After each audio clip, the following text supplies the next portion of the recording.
Me interesa el modelo de El Salvador. Uno dice, hay maras acá, que yo cuántas cosas más.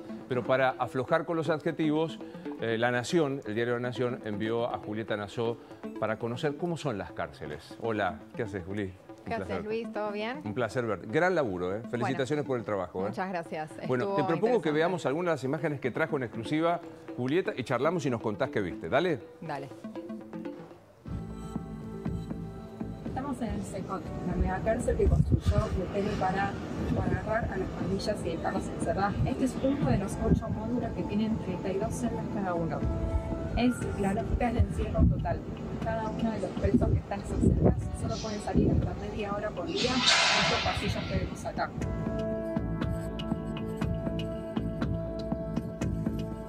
Ustedes pueden ahorita observar cada una de las celdas. Cada uno de los internos tiene un catre donde descansar. Hay 2 pilas de tamaño regular donde a ellos se les almacena el agua para sus necesidades básicas. A los costados de las pilas tienen 2 sanitarios. O sea, tienen todo lo necesario para subsistir en el contexto de encierro. Y si hay algún problema de salud, tenemos la clínica aquí en la parte central. Se levantan a las 4 de la mañana al baño.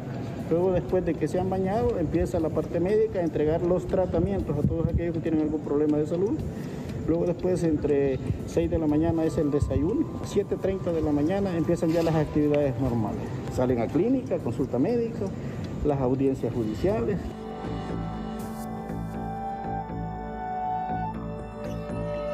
Algunas actividades que ellos hacen en un corto tiempo es calistenia y algunas breves temáticas sobre el rescate de valores.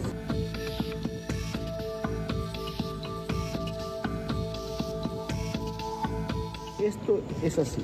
El SECOT tiene a la población interna en contexto de encierro. Salen únicamente si tienen alguna actividad que realizar, ya sea programa general, asistencia médica, audiencia judicial o que vengan a notificarle un nuevo delito o hacer un reconocimiento en rueda de reo. Todo se hace de manera interna. ¿Cuánto tiempo al día salen de las celdas?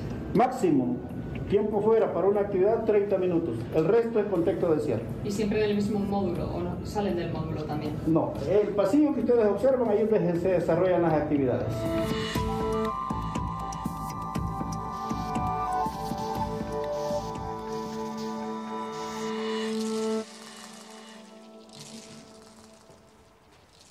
Las imágenes son estremecedoras. Ahora ponémelo en primera persona lo que viste.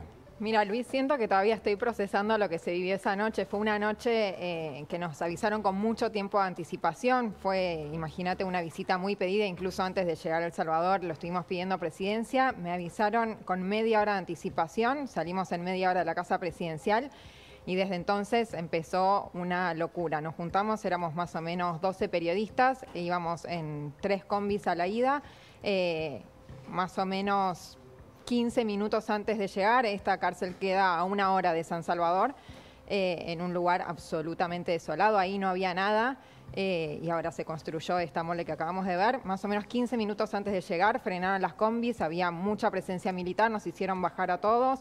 A los periodistas hombres los cachearon muy intensamente con las manos detrás de la nuca. A las periodistas mujeres no nos cachearon, sí entraron a revisar los vehículos, nos revisaron las mochilas, las carteras y finalmente llegamos ahí, lo mismo, mucha presencia de militar, mucha presencia de policías y ya el ingreso te dabas cuenta que se trataba de un centro penal de máxima seguridad, no solo porque había que dejar todo y nos revisaban como en un aeropuerto o peor, tenían una máquina también de última tecnología en la que después nos mostraban cómo se veía lo que nos habían hecho pasar, que era básicamente para chequear que no solo que no lleváramos nada en nuestra ropa, sino también incluso por adentro.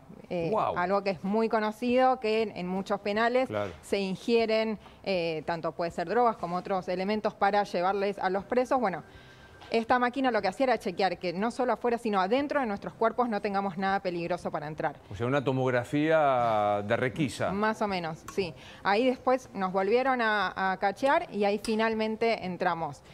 Es tan grande el lugar, Luis, que realmente no lo llegamos a dimensionar estando adentro. Imagínate, ellos dicen que la parte construida únicamente son 7 estadios de fútbol. según el gobierno de El Salvador, es la cárcel más grande de América, lo cual no me sorprendería porque realmente es gigante. Uno entra y primero está toda la parte para el personal. Ellos no quieren decir ni cuántos reclusos hay, ni de cuánta gente se trata el personal, pero sí, hay muchos agentes penitenciarios y cuando la inauguraron el 30 de enero del año pasado dijeron que había 600 militares y también 250 policías dando apoyo a los agentes penitenciarios. Estas imágenes que veíamos recién son impresionantes, ¿no? Hay como una suerte de... Está bien, estaba la prensa en ese momento, pero como de exhibición, eso que está ahí atrás, a la derecha de este director, sí. Fíjate eso, ¿no? Es como una jaula de exhibición, ¿no? Eso fue totalmente impresionante. Al mismo tiempo, uno sentía que estaba viviendo algo surreal y armado. Obviamente estaba muy coreografiado, como vos decís, estaba armado para nosotros, para la prensa. De hecho, llegamos más o menos a las 9:30 de la noche y nos dijeron, hoy hicimos una excepción, porque a las 9 es la hora de silencio total. A esa hora se tienen que acostar e irse a dormir, no se puede decir ni una palabra. Pero hoy como vinieron ustedes, a las 9:30, en lugar de estar acostados en sus catres que estamos viendo ahí, eran planchas de aluminio, no tienen colchón, no tienen almohada, no tienen nada, simplemente les dan una sábana. En lugar de estar acostados, estaban en esa, como por decirte, puesta en escena. Estaban o parados, con los brazos cruzados, todos mirando al frente, o sentados en sus catres, también todos mirando al frente, con... Imagínate, Luis, muchísima atención de los militares claro. Y los agentes penitenciarios. Sí. No solo adelante, sino también arriba. Arriba. Déjame preguntarte esto, porque nosotros damos siempre por descontado que todo el mundo sabe de qué se trata.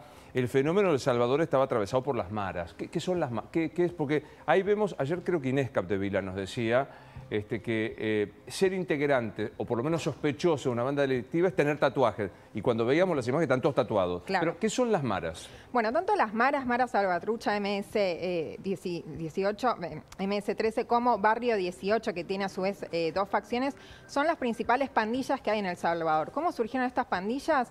En Los Ángeles, después de un éxodo muy importante de salvadoreños a Estados Unidos, tanto en Los Ángeles, en la zona de California, surgieron y empezaron a perfeccionarse, por decir de alguna manera, esta actividad pandillera que luego cuando empiezan a regresar a El Salvador, empiezan a perfeccionar este estado de, básicamente, control territorial. Las pandillas lo que hacían era tomar control directamente de comunidades enteras, no solo en San Salvador, en la capital, sino en todo el país. Y ese control, Luis, implicaba, por ejemplo, cobrarle la renta, como le decían. Ellos extorsionaban a todos los comerciantes que estaban no solo en las comunidades que ellos manejaban, sino también en los alrededores y obviamente con amenazas hasta de vida. Te voy a dar un dato que a mí me sorprendió bastante. Uno de los taxistas con los que viajé en esta semana trabaja en una cooperativa de taxistas, ¿no?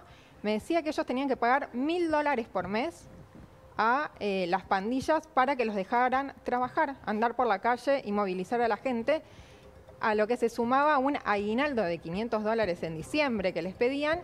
Y además, cada vez que querían entrar a una comunidad que si bien podía estar en manos de las maras o en manos de Barrio 18, tenían que pagar una suerte de peaje para poder entrar en esa comunidad. Habían copado el territorio, distintas partes del territorio salvadoreño, con un código penal propio, con unas normas propias y ¿Y cómo empiezan las detenciones? O sea, porque no sabemos la cantidad exacta de... Mirá lo que es el edificio es de una peli, ¿no? O sea, eso era, imagínate, era un módulo. En teoría son 8 módulos iguales, cada uno con 32 celdas. En cada celda nos dijeron hasta 80 detenidos. Si bien igual si haces los cálculos que pueden tener hasta 40.000 detenidos y son 256 celdas, en realidad podrían hospedar hasta 150 presos en cada una de esas celdas. ¡Wow!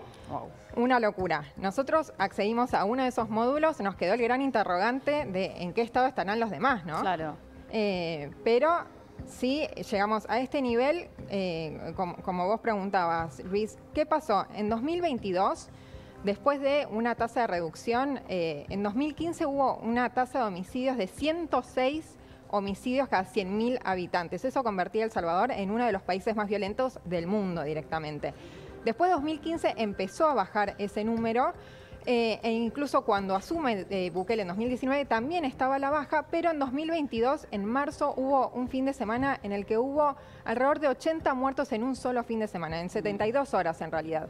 Ahí fue cuando Bukele, que ya tenía mayoría en la Asamblea Legislativa, decide pedir el estado de excepción. El régimen de excepción, a partir del cual se dispara absolutamente la cantidad de detenidos, que es un régimen de excepción que, así como decimos, que logró esta reducción de una manera impresionante. Estábamos hablando de 106 homicidios por persona por cada 100.000 habitantes en 2015. Ahora estamos hablando de 2,4.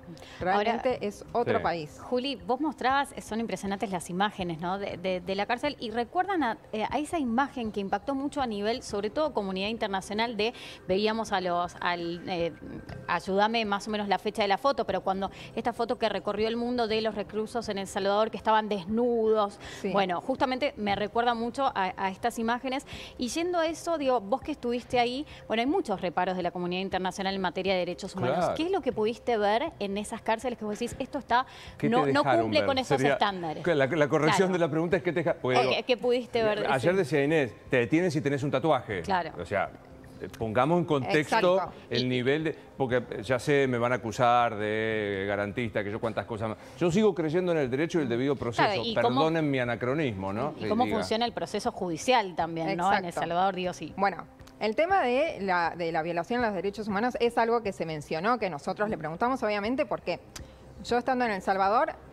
terminé toda mi visita con la cárcel, pero en el medio hablé con muchísima gente y hablé con familiares que decían eso.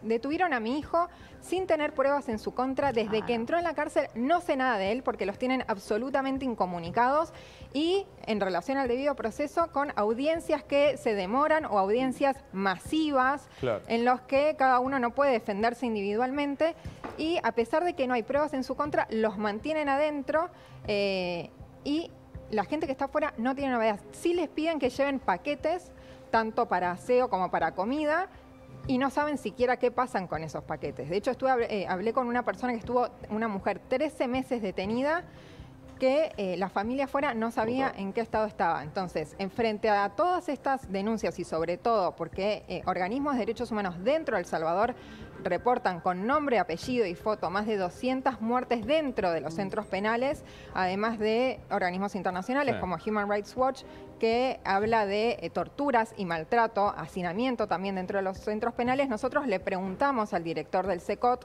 que es esta megacárcel, si se respetaban o cuáles eran las condiciones en las que estaban estos presos. Obviamente, Luis, como vos decís, él nos manifestó que los derechos humanos se respetan perfectamente.